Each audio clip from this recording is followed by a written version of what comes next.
So what is space manufacturing? I described it as like, we're doing space manufacturing for Earth. There's a lot of people that think about space manufacturing in space. So it's like building stuff in space or doing like lunar ice mining and stuff like that. Like that's cool, but that stuff's like sci-fi. Like a venture capitalist can't really back that. Like there's cool government projects going on, but that stuff is, again, very small dollars. Versus what we're doing is we're building materials in space for use back here on Earth, which means there's Earth-sized markets, very large commercial markets. And so there's already been a ton of research done on the ISS over the past literally like 15 years that has showed everything from, cancer drugs, like Amgen and Eli Lilly have showed that they have better yields of their cancer drugs when they manufacture them in microgravity. There's been human organs that have been printed in space. Basically, the way you can think about it is if you try to print a human organ on Earth, it like flops over because of gravity, versus if you're in zero G, you can kind of keep printing it, and you can print a really complex organ. There are semiconductors that have been shown, fiber optic cables, basically a ton of materials that have been shown up there. So right now, basically, you can kind of the workflow would be, I want to run a test in space in microgravity for, let's say, fiber optic cable development. And so what I do is I get all my materials, I book it on SpaceX rocket, they launch, my shit gets to the ISS, then somebody who's on the ISS is given instructions, essentially, do my test, send it back, and when a rocket comes back, then I get my results, and like just do that over and over and over again. Obviously, there's limitations around how much can go on the rocket, how many people are on the ISS, what's the complexity, what's their knowledge, etc. Exactly. I mean, like from start to finish, that whole process you talked about takes on average 4 years. The largest thing that you can send up is roughly the size of like a glove box, so really limited like total volume. And then there's extreme limitations on, like, for example, in a lot of fiber optics, there's a toxic chemical that you want to coat the fiber optic with that protects it at the end of the process. No fucking way is NASA going to let you put that toxic chemical on the ISS. If that thing gets out, like, you're potentially killing astronauts. So there's like severe limitations on the processes, the size, how long it takes. And so if you want to iterate on that process, you're like sending it up, and then 4 years later, you got to iterate on the process once again. And so it just takes way too long. And so our whole idea was like, okay, how would we do this independent of the ISS? Great, we can still get up there via SpaceX, Rocket Lab, because they can just send the rockets, and you don't have to go to the ISS. You can go to any destination in space. Exactly, you can go wherever you want to. So that part still stays the same. But now, okay, we got to go independent of the ISS. That means now we got to power ourselves, communicate with ourselves. That part actually also pretty easy, because look at Starlink, look at Planet Labs. They power satellites up there. They communicate with them. They have batteries up there. Okay, so that part's pretty easy. The actual glove box, it's like, okay, well, now we're going to take that same glove box, that fiber optic unit that whatever, or human organs that people are making, take that same thing. Now we can go a lot bigger. Now we can put that toxic chemical in there. Now we can go a lot hotter. Now we can bring more materials up there. So that part, if anything, is like easier in some ways than it was on the ISS. The only like wrinkle is the ISS is pressurized in atmosphere versus to keep it really low cost, we're putting everything in vacuum. So explain the engineering difference? Yeah, so in atmosphere, the biggest thing is actually the like thermal environment. So right now I'm in this room, right? My body is generating heat, and it's getting moved away from me from the like cold air that's basically around me, and that's how most things get cooled down in manufacturing processes. So you have like a really hot semiconductor. The way that it cools off on a typical like Intel manufacturing line is the air around it basically just cools it down. In vacuum, there's no air. And so if something gets hot, it just stays hot. And so what you have to do is you have to use these what are called like radiative cooling tubes. And then the way that they basically work is like the little like semiconductor glows a little bit red when it gets too hot. The radiative cooling tube absorbs that, and then it actually sends it out to these like little wires that are on the outside of the satellite that are basically made to glow extra red when they get hot. And that glowing of that red light is the only way you actually quote unquote cool down. And so that's the really hard part, is basically cooling down is really hard when there's no atmosphere. So basically what you're doing is you're taking the same principle of bring something here to cool this down. The difference is that you're doing it in a much more kind of thoughtful, intentional way versus just allowing the air around it. Exactly. Okay. So that's the maybe tricky part. But other than that, everything in some ways is much easier when you leave the ISS, because you can go bigger, more materials, more chemicals. The ISS, doesn't have those same, or you don't have the limitations from the ISS. But then the part that all these researchers were really scared of is, okay, we finished those materials, got to bring them back down to Earth. Okay. That's what everybody's really scared of, because the counterintuitive thing is right now it's actually quite easy to get up to space. What we do is we take a rocket, we get it out of the atmosphere, and then we go really fast, right? And that's how we actually orbit. And the hard part for a rocket isn't the getting out of the atmosphere. Like that's only like, the first like whatever 120 seconds of the flight. The hard part is like then the going really fast so that you stay in orbit rather than just coming back down. So when you think about it, is when you're coming back, you're going really fast. And like, yeah, you could like send a whole rocket up there, slow yourself down, and then hit the atmosphere, but that's really inefficient. The much better way to do it is just come into the atmosphere really fucking fast and use the atmosphere to slow you down. That process of re-entry has never really been done by commercial organizations other than SpaceX with their Dragon program, right? So whenever you see the astronauts coming back, the like trickiest part of that whole journey is when they come back going really, really fast through the atmosphere. Same thing with the Apollo era days.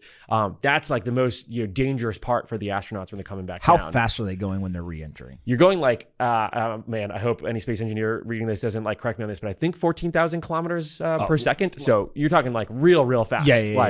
Yeah. Multiple G forces in terms to of give you a sense of like, so, we take these materials. Yeah. So you go through roughly 8 Gs at the peak.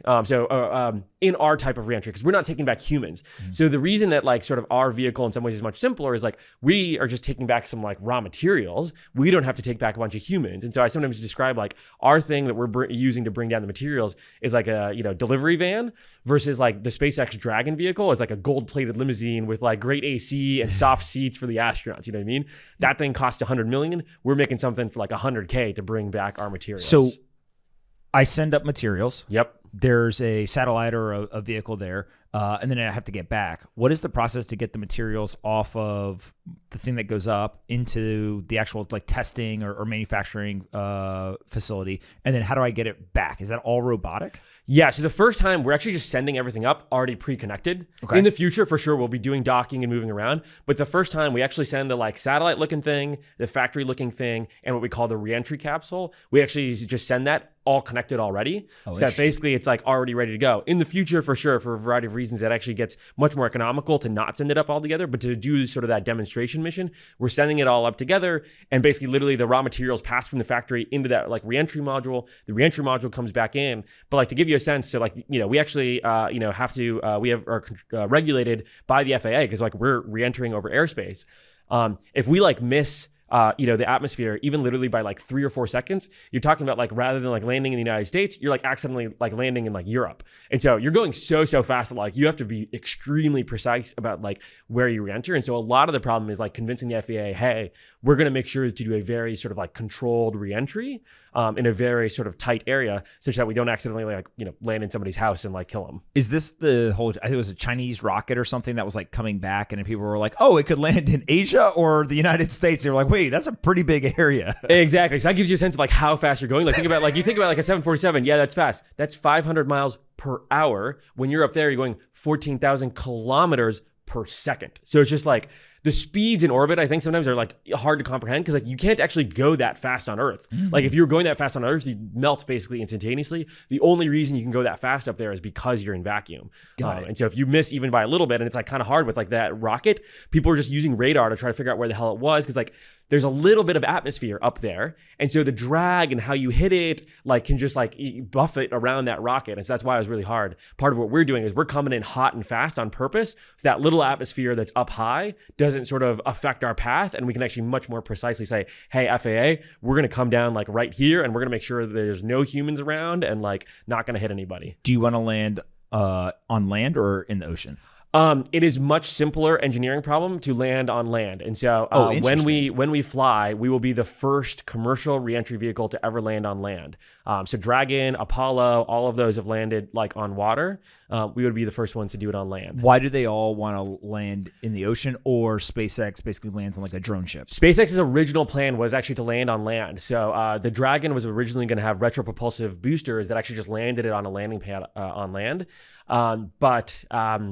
The qualification process for getting NASA comfortable with that was basically going to take way too long. And so about maybe, I think it was like 2 years into the Dragon program, they pivoted to just being like, screw it, we're just doing the Apollo style. Basically just like, it's a lot easier to just like, you throw a parachute up and then you just hit the water rather than like, if you hit ground going those speeds, that actually can be like, harmful to the astronauts. And so mostly it's like the reason we land on water is just like, it's an easier engineering problem. Yep. Splashdown's a lot easier than hard ground. Yeah. And it's funny because they're reusable rocket lands, they're like, oh, the land thing, there's like regulation stuff. Why don't we just create a drone ship and then we'll just use that to land on? Like, that's wild. Yeah, I mean, that was part of the reason they did the drone ship too, was just like, it makes it a lot easier for testing. You don't have to clear everything. Like, it's in the middle of the ocean. Like, there's no risk of like, yeah, the rocket blows up, whatever. There's nobody around. But over time, SpaceX does want to get more consistent, and they do it occasionally, right? When they have enough fuel. They've gotten the FAA comfortable now with like landing the rockets on land. But for sure, I'm sure in the long term, they're thinking about, okay, how do we eventually make it so that like when we're flying humans, they also land on land, because like the seaports are kind of a pain in the ass. Is the idea that SpaceX, you guys, whoever else, these rockets are going to take off like every 10 minutes? Yeah, I mean, with Varda, the initial product that we're going after, if we were to eventually satisfy the entire market that we're going after, we would have multiple of our reentry capsules coming down per day, and we would be buying a SpaceX rocket every other day. And that's just us. And so there's a world where, SpaceX, between, Varda and all the other companies that are coming up, are literally launching a rocket multiple times a day. And like, we're not talking about that being like, a decade away. We're talking about that being like, this year they launched so far already 28 rockets. So it means they're on track for, doing on the order of like 50 or 60. And so we're already talking about like, we're already at one a week. And like 3 years ago, we were at like one a month. And so, you extrapolate that out in another 3 years, it wouldn't be surprising if there's like a SpaceX rocket launch basically every other day, and another 3 years after that, multiple a day. Yeah. When you think about the cost, so you take your device, you want to get it up to space and then get it back. Is that, you said, I think the device itself is like $100K, and then the whole round trip is like $2-3 million, or what's the economics? Yeah. So the way you can kind of think about it, launch costs basically $5,000 a kilogram today for like SpaceX. Okay. And so when we think about it, okay, how much of our entire, so I mentioned that whole thing, the satellite, the factory, the reentry, how much of that is actually the useful raw materials, right? Because like that's what we're really getting paid for. In our early missions, it'll probably more look like 5% of the entire thing is going to be the useful raw materials. Part of why eventually we want to leave the factory up there and dock with the raw materials is it makes it so that rather than being 5%, it's actually like 50%, because then we're just bringing up a bunch of raw materials, docking with the factory, and then taking them back down. And so the way that I think about it is sort of like the net cost of launch for the raw materials. The first time is if it's 5%, it's basically, well, okay, you're basically paying 20x the launch cost rather than $5,000. It's like $1,000 per kilogram to get up there. But once it's 50% of the actual payload, then it's only $10,000 per kilogram of the actual raw materials to get it up there. And so that's kind of the economics. But then when you think about it of like, okay, well, how many very useful materials are there that you could sell for more than $100,000 a kilogram? Turns out, if you look at semiconductors and fiber optics and human organs and things like that, most of those things, if you weigh it on a per kilo basis, they actually sell for a lot more than that. And so that was basically what I was tracking in the back of my head. I'd been thinking about space manufacturing for like a decade. It just didn't work if it was $100,000 a kilogram, because again, that net cost of taking things to launch was like millions of dollars a kilogram. There's not many materials that sell for millions of dollars a kilogram, but there's a lot of things that sell for hundreds of thousands of dollars. So really the equation, it seems like, is what's the cost of the raw goods? What's the cost of getting there, manufacturing, getting back? Exactly. And then if you add up those two costs, if you can sell it for 2-3 times that, whatever you bring back, then you've got a business.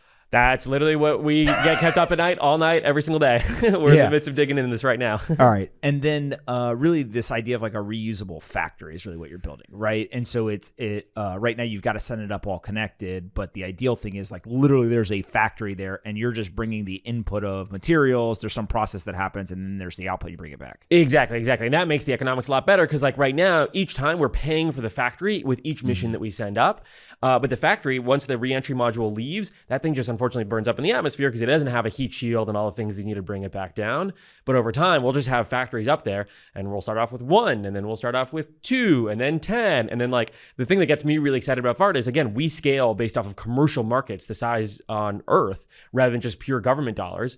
And so if you track that exponential equation of like, once you need 1 factory and then 10 factories and 100 factories, you're talking about, I think it wouldn't be totally unrealistic to say that by the end of the decade, we have something that is bigger than 10 times the size of the entire International Space Station that is just our factories that are all connected together. And then that also makes it much more economical. For a long time, they'll be purely robotic. But once you have something that large, it's actually not that expensive to then be like, okay, well, why don't we add a human compatible, module to it? And then it gets a lot easier to think about, okay, actually having permanent humans stationed up there on the factory, because, it turns out it's actually a lot easier to get to space than it is to build a robotic arm that it's as dexterous as a human is.